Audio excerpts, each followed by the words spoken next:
Om Swastiastu. Perkenalkan, nama saya Imadi Rizky Andana dengan NIM 21170411177. Saya berasal dari Rombel 14, program studi S1 Manajemen, Fakultas Ekonomi Universitas Pendidikan Ganesha. Nah, pada kesempatan ini saya akan mempresentasikan mengenai 10 soal ujian tengah semester agama Hindu.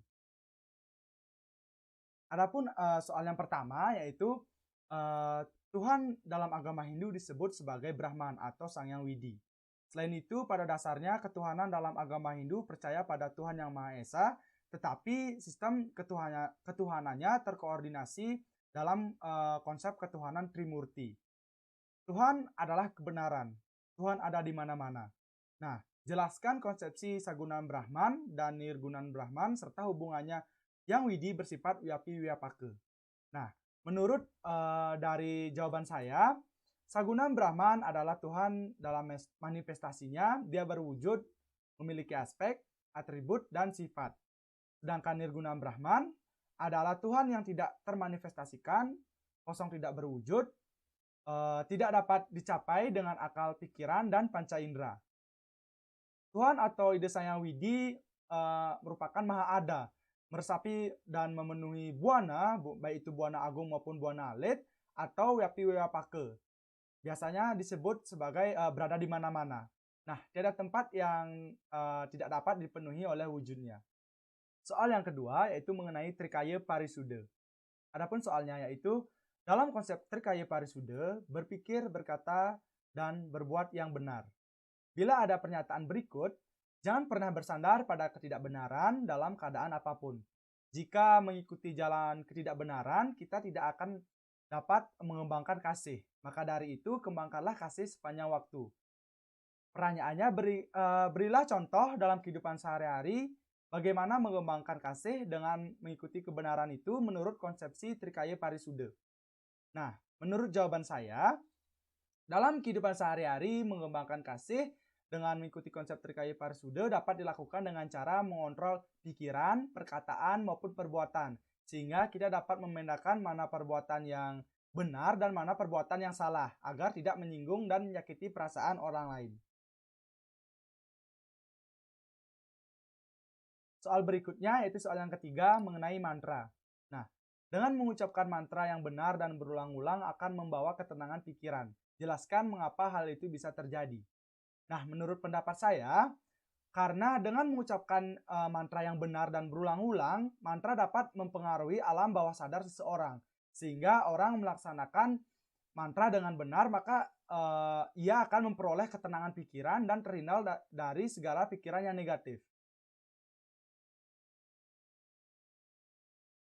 Soal berikutnya yaitu soal keempat mengenai pengalaman hidup. Berikan contoh pengalaman hidup yang pernah kamu alami yang ada hubungannya dengan renungan berikut. Apapun perbuatan yang kau lakukan, engkau akan menuai hasil yang sepadan. Maka dari itu, engkau harus mengembangkan moralitas dan meresapkan nilai-nilai kemanusiaan. Ketika makanan menjadi basi, tidak ada gunanya menyimpan makanan tersebut karena ia akan menjadi semakin basi. Engkau mungkin saja bisa menyembunyikan dosa-dosamu dari masyarakat, namun engkau tidak akan dapat menyembunyikan apapun dari Tuhan. Nah, contoh pengalaman hidup yang pernah saya alami adalah yang berhubungan dengan renungan ini, ketika saya berperilaku baik kepada seseorang dan orang tersebut membalasnya dengan tindakan buruk. Saya tetap diam, karena saya yakin perbuatan baik yang saya lakukan akan mendapatkan balasan pada suatu saat. Dan mereka yang berbuat negatif kepada saya yakin akan mendapat hukum yang setimpal dari Tuhan.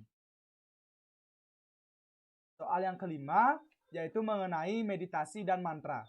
Nah, adapun soalnya yaitu sebelum meditasi cucilah muka, tangan, serta kaki, atau Anda mandi untuk membersihkan badan dari kotoran, sekaligus membuat badan menjadi segar. Kemudian duduklah dengan memakai alas dari kain, tikar, atau selimut. Posisi punggung tegak lurus dan tangan diletakkan di pangkuan dalam posisi rileks. Pejamkan mata serta tenangkan pikiran beberapa detik, setelah itu mengucapkan mantra. Jelaskan masing-masing tahap tersebut. Nah, menurut pendapat saya dari tahap-tahap ini yaitu pada tahap mencuci muka, tangan dan kaki atau bahkan mandi bertujuan untuk membersihkan segala kotoran dari tubuh.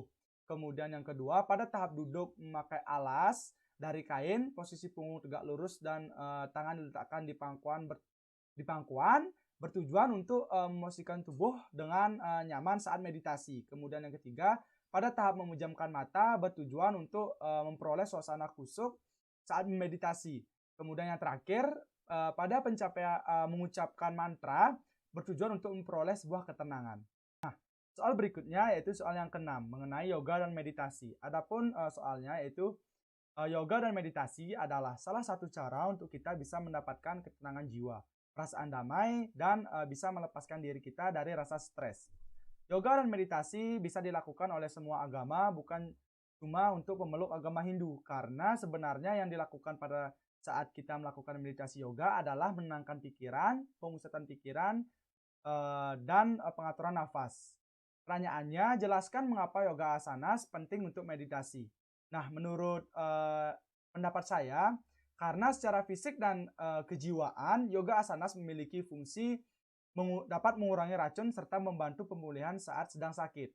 Nah, yoga asanas juga sangat baik untuk melatih meditasi serta konsentrasi sehingga mampu meningkatkan kualitas hidup. Soal yang ketujuh yaitu hubungan yoga surya namaskara dengan pranayama. Adapun soalnya yaitu jelaskan hubungan antara yoga surya namaskar dengan kesa pranayama. Berikan contoh pranayama yang cocok untuk asanas tersebut, badan dan pikiran. Dan gambarkan rangkaian yoga surya namaskar yang Anda ketahui dan apa maknanya.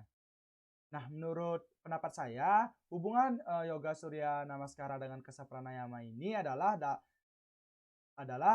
dalam melakukan yoga ini, pranayama dijadikan sebagai patokan untuk menciptakan sebuah pernapasan yang teratur guna supaya bisa mencapai sebuah ketenangan.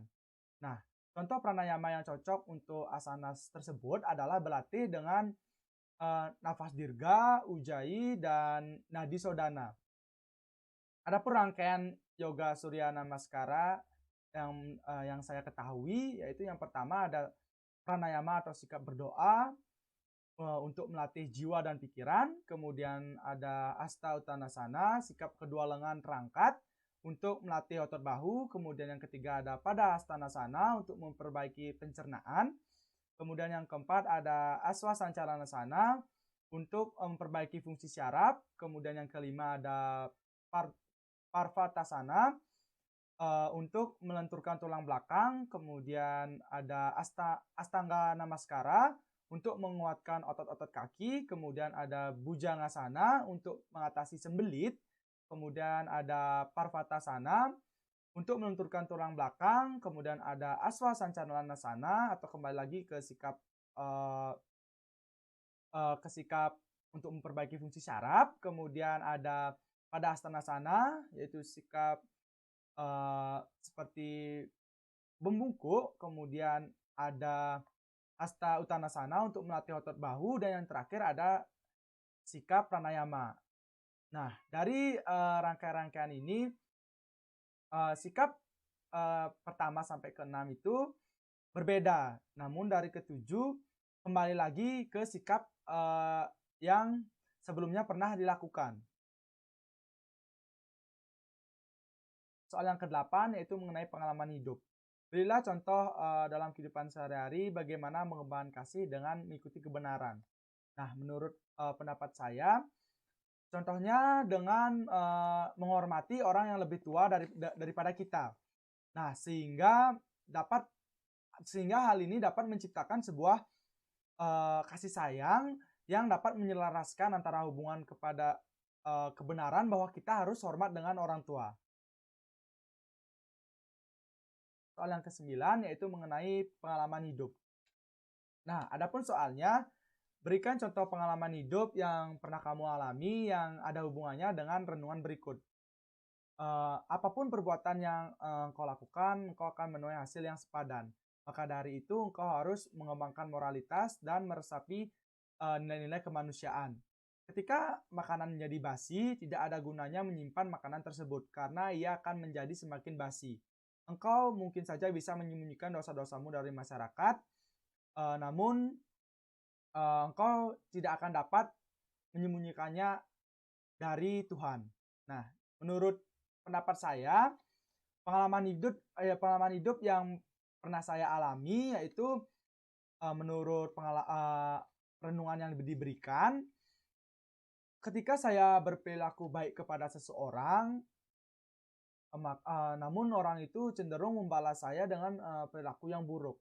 Namun saya tetap diam, karena saya yakin dengan perbuatan baik yang saya lakukan, maka nanti balasannya akan saya petik di kemudian hari dan, ketika mereka yang berbuat negatif kepada saya yakin akan mendapatkan hukum yang setimpal pula dari Tuhan. Soal yang terakhir yaitu soal yang ke-10 mengenai yoga dan meditasi.